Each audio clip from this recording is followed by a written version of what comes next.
obrigada pela aula, segundo ano, matéria de Química, tá? Propriedades.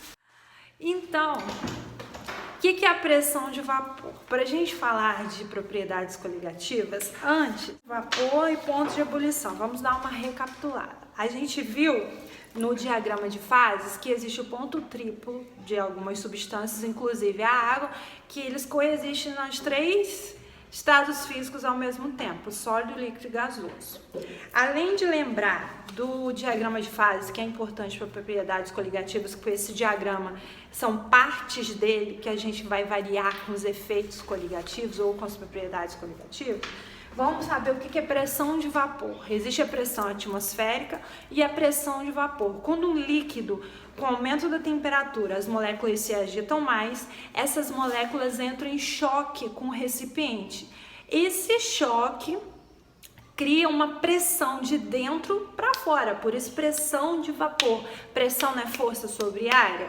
Então é a pressão dos gases desse líquido que está se chocando aqui com a tampa do recipiente ou mesmo entrando, se for uma panela aberta, com a parte externa.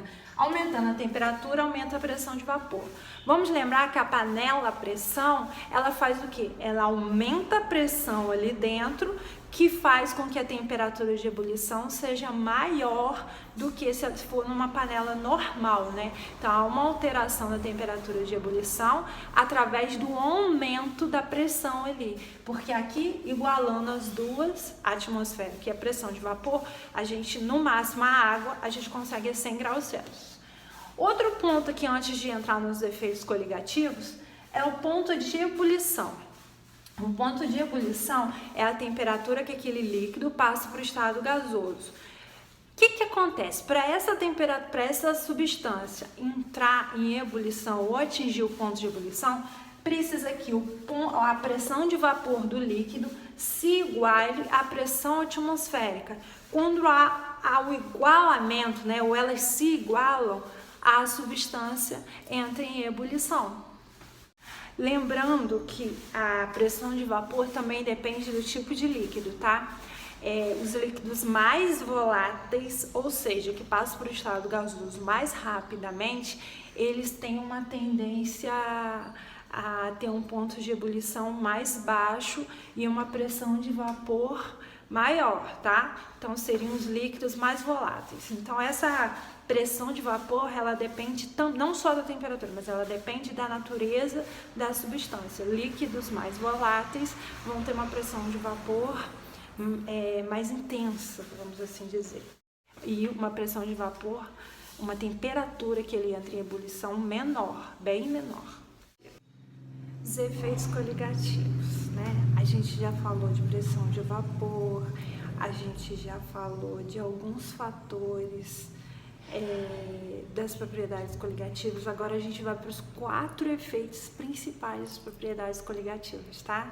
Primeiro efeito tonoscópico. O que quer dizer isso? A gente vai ter o soluto sozinho, o solvente sozinho, a água pura. Ela tem uma determinada pressão de vapor, que nós vimos antes o que é pressão de vapor. Quando eu coloco um soluto misturado àquele solvente, o que acontece? Há um abaixamento da pressão de vapor. Essa pressão de vapor, aqueles choques do líquido, né, na tampa ou dentro do recipiente, vão diminuir com a colocação daquele soluto no solvente. Segundo efeito é efeito ebulioscópico. Ebule já faz a gente lembrar, né? Ebulição. Quando eu coloco o soluto naquele solvente, o que acontece? Agora não há abaixamento, há um aumento da temperatura de ebulição. O exemplo mais comum é a água. A água entra em ebulição, a gente sabe que é o quê? 100 graus Celsius. Se for água pura. Se a gente colocar um soluto ali, como açúcar ou qualquer outro, que não seja volátil, ou seja, que não passe para o estado gasoso rapidamente e não eletrólito, que não se ionize ali na água, o que vai acontecer? Vai aumentar a temperatura com que aquela água entre em ebulição. Ao invés de entrar em ebulição a 100, ela vai entrar um valor acima de 100. Claro que não é muito acima, mas um pouco acima de 100, tá? Efeito crioscópico tem a ver com a temperatura de solidificação, há uma diminuição dessa temperatura de solidificação. O exemplo mais comum, a água de novo. A água congela, solidifica, assim colocar isso água pura. Se a gente colocar um soluto naquele solvente, o que vai acontecer? A água vai solidificar a uma temperatura menor que zero.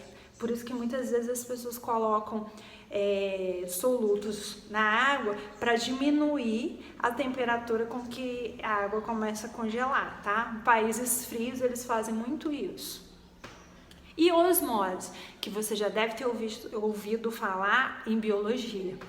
Osmose ou efeito osmótico, o que acontece? A gente sabe que é a passagem de uma substância para uma membrana semipermeável do meio menos concentrado para o meio mais concentrado.